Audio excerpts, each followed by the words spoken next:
31% of all shots are clearance shots. So think about that.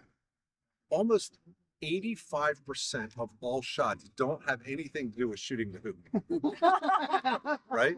So, and then hoop shots are 8% of the shots that you would see in a game, multiple games of croquet. Typically in this framework, first ball you're going to think about hitting, danger ball. There's also the option of hitting your partner ball and moving your partner ball into a better position for a hoop shot, or maybe even blocking your opponent's ball. And if no other good options exist, of course you can always just set up, prove your position, or you can hit spin, right? Which if you were playing blue, you'd be hitting the yellow ball.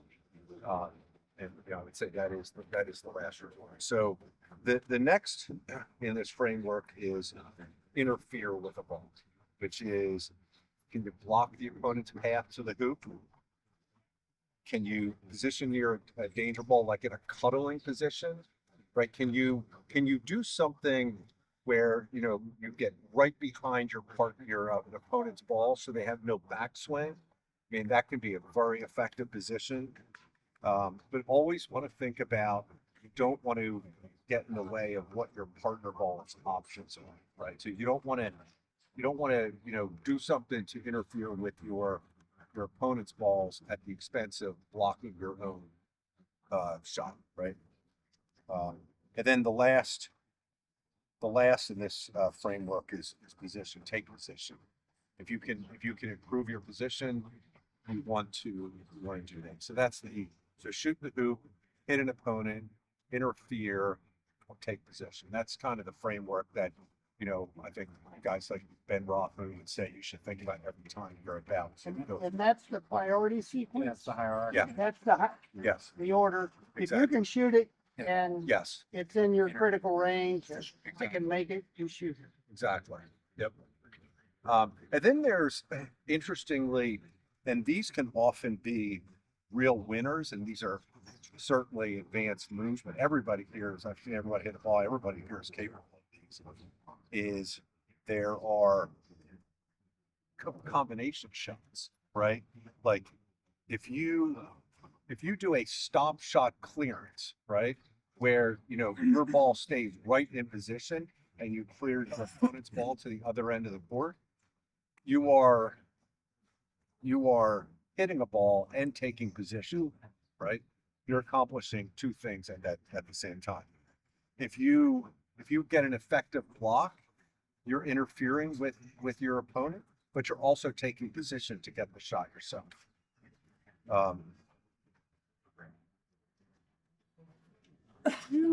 Everybody's talked about on the odd numbered hoops, right? 1, 3. This only really makes sense that on the odd numbered hoops is jawsing the ball. Everybody's familiar with that, right? You put the ball in the hoop. You want to do that on purpose. In that case, what you've done is you've shot the hoop and you've taken position. Because one of the absolute critical things is, if you watch the top level players in this game, they are, when they shoot a hoop, they are always thinking about, how can I be the first one to the next hoop on the odd numbered hoops, right? So, being the first to the hoop is kind of like having serve in tennis. If you have serve in tennis, you probably are going to win. So, if you're at hoop number 1 right there and you can jaws that ball, remember, your opponent can't, you haven't scored, so they can't go past halfway.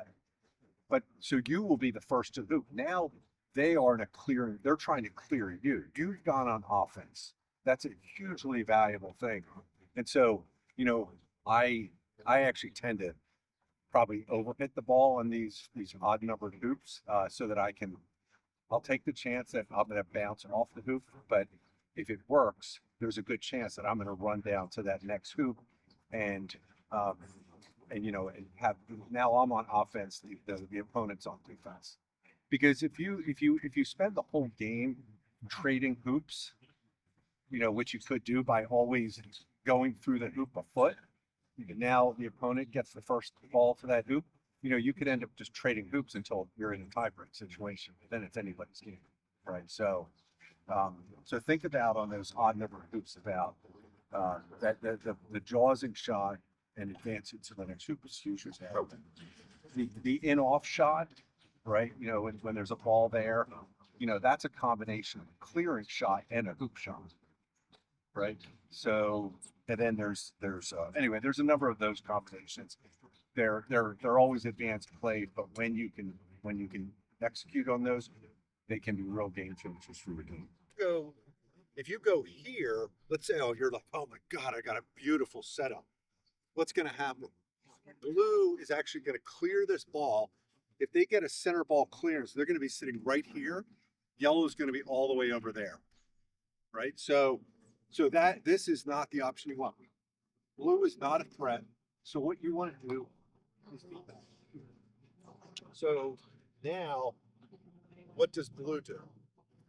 If blue clears you, all blue is doing was clearing you to that boundary line.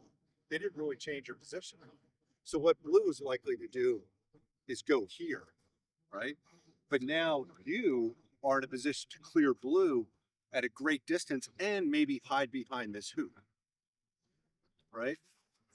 How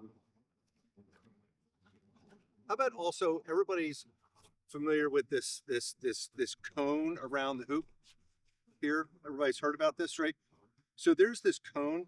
The top players in the world, I think this is a 45-degree angle from here to that post. You know, the top players in the world, they can actually make a hoop from that corner. There's maybe a few people like that in the world that can actually make that hoop.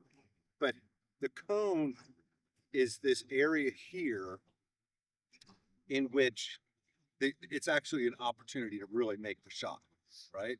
So this area right here, let's say you're over there and you say, oh God, my perfect setup is here, right? This area here is a very small fraction of the area here, right? If you think back to your geometry.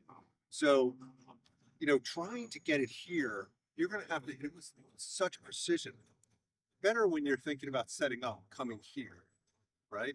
There's just more optionality because there's more area here to shoot this hoop. Okay. Okay, so those are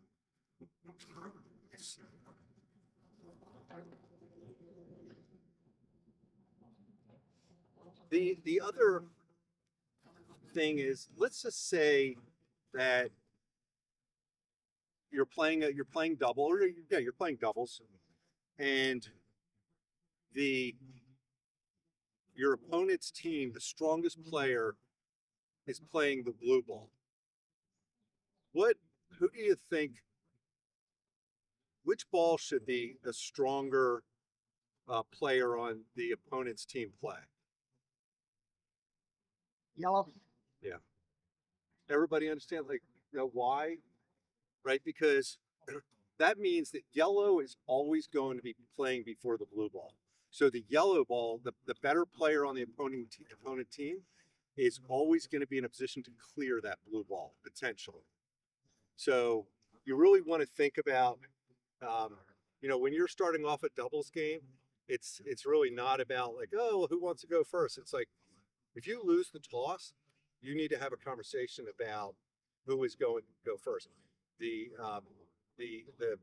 stronger player on your team should always play the ball that will play in rotation before the stronger ball on the other team. Does that make sense? Yep. Yep. Okay.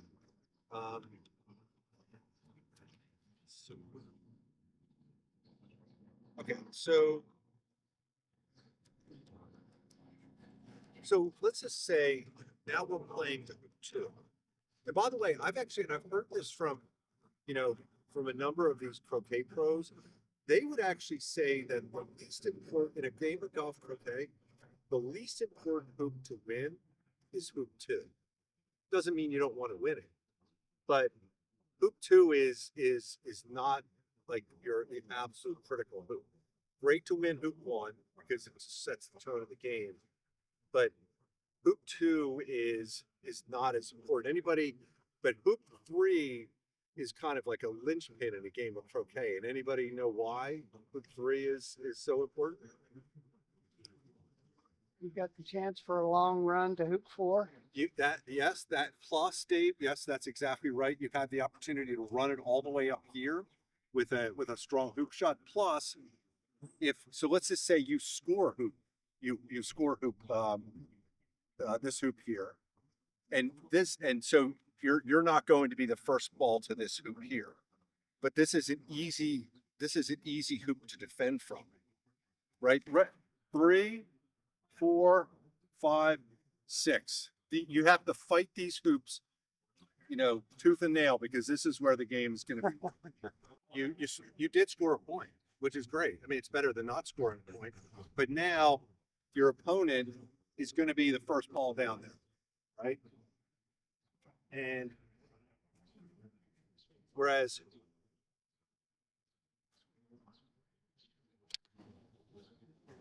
I mean, that didn't go as far as I would like, but you're now, yes, your opponent will be the first ball to that hoop, but you're in a much better position to clear it. Maybe you even have, and this doesn't require that you hit it that hard. This is more about following through. Okay. So that's how I think you think about playing the hoop tour, or how you shoot any of these odd number hoops. Odd number hoops. Yeah. Right. Shoot them hard. I mean, that's kind of how I think about it. But it's not just hard for. I mean, if you just kind of think about, I mean, this right here, I'm not hitting the ball really that far. Everybody is capable of hitting at that pace. If you don't hit the sides of the wicket, it's going to go that far, right? So it's not. I mean, yes, there are players out there like some of the top-rated pros or the Egyptians who, I mean, they're just slamming the ball. I don't know if it really matters where your ball is, right? Because they can just come back to position. So if you can clear their ball, but stay very relevant, now they have to clear you, right? And generally, in a game of golf croquet, if your ball's being cleared, you are winning that game, right? And in fact, some players, and I've learned this the hard way, you learn this, because it's easy for me to say, oh, if we're being cleared, then you're probably winning. But there's always this temptation, oh, I'll clear a ball, and they might be able to take this hoop shot. But if you find yourself in a game and you're losing, think about how to change the script and put yourself in a position where they have to clear you. And it goes back to setup shots. If you can get a good setup and now they have to clear you will change the dynamic of that game. You will win that game. It's easier to say it than to do it. But you want to go there? Yeah, and I mean, one thing to add off of that, like sometimes there may be a point where you're very far away, but your only option is to clear that ball. And I say, just go for it. Like that's kind of one of those moments. Like if that is your only option, don't go halfway. Fight for it, because if you make it, that hoop is still live. So that's great. Yes, and so you just do a stop shot, which is kind of part of that first one. And the third one, which is the one that feels really good all the time, is the hard clear, where if your opponent is in position and you just have to get rid of them, just send them out and get rid of them. But so here, just watch yourself, because this ball's going to come over there. But if I mean, that actually worked out better than I thought. That was more center ball, but the likelihood of hitting it that hard on this lawn here, which has its own character, is that the blue ball would have ended up, somewhere over there, and you really gain no advantage by doing it, right? Because now yellow is going to play before that blue ball, and yellow is just going to come back to position, right? So if you hit a ball and really send it away, and you ended up in an irrelevant spot, you really didn't do yourself good. Is there anything else? What's the maximum distance you can take a stop shot? Some people will say that you can do it like at this distance. I've never really felt comfortable doing a stop shot at this distance. But the thing is that you can also do, it doesn't have to be a stop shot. If you can hit center ball, almost all the energy for this ball will transfer to that ball, right? In fact, that's what just happened on that last shot. And I don't know if I can get it again, but I mean, that kind of bounced up, but that was pretty much center ball. And so you didn't really have to do a stop shot. I think, you'll have to see what you're comfortable with. But for me, I've never really felt comfortable doing the stop shot in the kind of distance. Beyond that, I just think the control clear or the center ball gets you the same place. But then there's also clears like this, right? Where let's just say, can you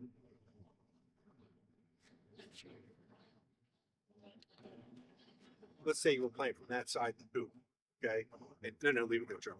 And so now you did a clear, you ended up here, and the blue ball is wired from that yellow ball, right? So now, I mean, blue could actually just go here, even get a better position. And yellow has to go through another rotation before it's in front. So that's these angle clearing shots can be really valuable too, and you should try them in games. I mean, and again, it doesn't require a hard hit. It's just you just have to hit it, to the right or left of the center to But this wiring thing, especially on these even numbered hoops, is how you win these hoops. Can you put your opponent, because again, even if if your opponent ball, you clear them hard and they get all the way back there, but you ended up here. The better players, that's not right, and they're going to be sitting all the way up there. Now they're the ones who have it. So if you can, in some way, even through little dinky shots, and it doesn't have to be a hard shot, it could be really when you come out and you practice. Again, it feels fun to shoot hoops, and I like to shoot hoops, but probably it's more important to actually roquet balls when you're warming up, because again, or setup shots, roqueting balls and setup shots. Remember, that's 80+% of all the shots you will take. So the other thing I always do, actually, if you watch even in first flight and really championship flight of the bigger tournaments, you will see the opponents. They will take 2 balls around the court. And if you want to really look like a pro, you never take the blue and black or the red and yellow. You take one of each. Somehow consider it this very fair thing that you're playing with one of each of the balls. But go and take 2 balls. You always have 5 to 10 minutes before your game starts. Take 2 balls around the court. Start over in the corner. Hit both balls to hoop 1. Play until you score one of those balls. Come down to hoop 2. Play hoop 2, score one of these balls on hoop 2, go to hoop 3, go around the entire court all the way, and that's your warm up. And that's anytime I'm playing in a tournament, I always go around. And you'll see if you can watch other players, like that's what they're playing. Yeah, get a sense of the speed of the court. I think everybody hits the ball better when they've been warmed up a little bit. So, yeah, exactly. At least you're warming up with all the necessary shots. So, any questions so far? Just refresh my recollection. Your shot here is to knock through the yellow and set yourself Yeah. up on the. Yeah, so let's just say those balls were not playing together, but let's just say that was the black ball, right? And what you were trying to do is, remember, the blue ball can't go past halfway until the black ball is scored, right? So let's try this again. So, okay.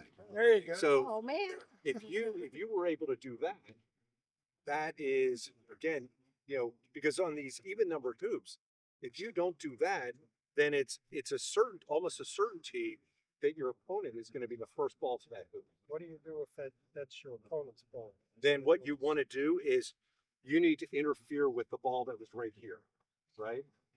You can't let them have that opportunity. So you either have to, let's set it up. Can we find a red and black ball? So it doesn't matter. It doesn't matter that your team has put yourself in that position, so you go offside. What's that? Yes, exactly right. Yeah, because if you The ball went through first. Yes, exactly. The ball goes, once the ball's scored, you can go past halfway. So let's just say, again, this is like this, and yellow's here, and, or let's say, well, red is here. Okay, and so it's red to play, and let's just say you're out here, right? And you're like, okay, this would require a bounce jump shot for me to make it. And you're kind of saying, okay, that's a low probability. I'm not going to bother taking a shot. But so then, okay, so what are your options here, right? You don't want to score that blue ball, right? Because if you score that, what happens if you? So let's just say you just say, I'm going to take a reckless shot, and now I'm going to score the blue ball. Now, blue is going to be the first ball to that hoop, or I'm sorry, black will be the first ball to the hoop. Does that make sense? Right. So, at this kind of range, I would think really carefully about taking a bounce jump shot. What I would do, I think, a better option would be, so I don't think I can score this hoop. I didn't do it, but let's just say I move the black ball there, and now, black at this point in time, maybe black comes back and says, I'll try to block a jump shot here, but I would say, let's just say there is no jump shot. Yellow goes halfway, and blue scores the hoop, but all blue could do is go here. Now the red ball, which is over there, is going to be the first ball to that hoop. And remember, we said that hoop 3 is that's the pivot point in this game. Hoop 3. How about the red ball setting up but not going off sides? It's its play. I forget what was the order of play. Red ball is over here. Right. And what I was suggesting, but what I was using the red ball to do was, so the blue ball got into the hoop, but it jaws it, so it did score. Right? The black ball is right here. And it's now red to play. And red's out here. So, and let's say yellow is there. So let's go again through the options. What could red do? Setting up doesn't really help. Halfway. Right? You could go halfway. Right. That's for sure. Clear ball. But then black is going to play, and black's going to do what I do. Right? Black is going to try to score that blue ball and be the first ball to that. Clear black. Because again, now if they just took advantage on hoop 3, I mean, you're put yourself in a real hole. Whereas in this situation, the red and yellow balls should be the first balls to that hoop, right? Because you can't, like, on these odd numbered hoops, you can run all the way down, but on the even numbered hoops, all you can do is go to the boundary line. So your opponent's going to be the first ball over. So you know what? If you lose hoop 2, nothing to worry about, because you're going to be the first ball to the most of hoop 3. Does that make sense? So you don't have blacks, Texas. Well, I mean, I think you could do that, but I think that the better option would just be to take away that option from black. And you know what? Like you will see these kind of opportunities where, and you might have this opportunity, but if you don't get rid of that, if you don't do something to interfere with that black ball, you can't shoot this hoop, right? You can hit a ball, which is that ball, which will also be interfering with the play that they're about to do. So Even ideally, wouldn't you clear black with a cut to push him that way and red this way? if you could do that, that would be great. I mean, and you know what? The top players could do that. They could hit this ball right here, send it off there, so it took away this option, and they might end up over there.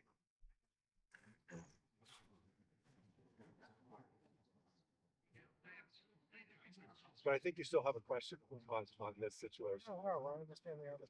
Okay. I mean, you won't see this that often, but if you do, and I look for these kind of opportunities all the time. I mean, this is How good your opponent this is when you see this or an in-off opportunity. These are just absolute golden opportunities. Change the game.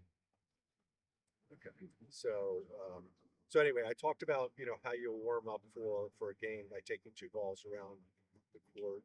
Now I was saying, so Lucia, where would you think ideally? Where would you like to get to? Kind of where the grass is. Yeah, I'd say that's pretty good because I mean, you're back far enough that it's not a gimme on that clearing shot, right? But you don't want to be right front where they're able to clear you and you end up over here and they end up in front. Okay, would you do to the right up to closer to us? No, I would definitely. It's always preferable. Always, ending up here really doesn't do you any good. Because if you're clearing that distance, Okay. You can have a hoop shot, and if they clear you, they're only gonna clear you to this boundary. Okay.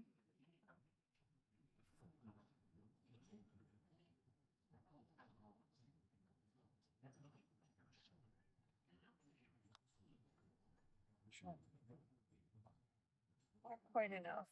Not quite enough. I gotta get used to the slow grass. Okay. So, remind me your name. Me. Wait. Okay, where would you think about going? Just opposite of the blue, Go right in front. in front. Yes. Okay. I mean, if you could get there, you want to be.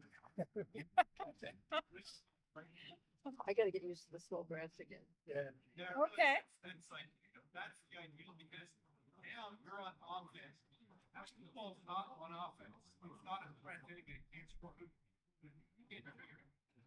their option is they have to free ring. So that's where you want to get to.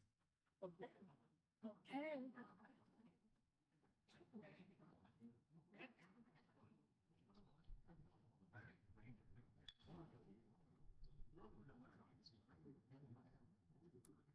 Well, distance was good.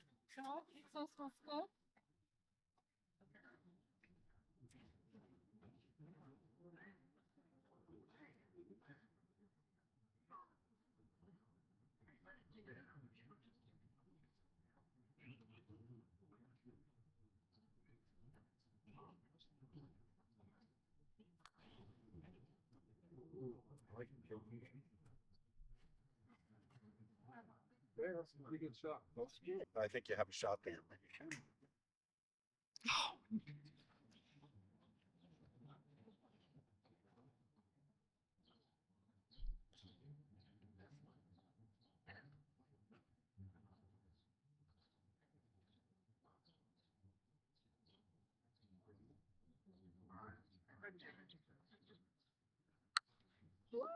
Very nice. Very nice. Okay. Well done.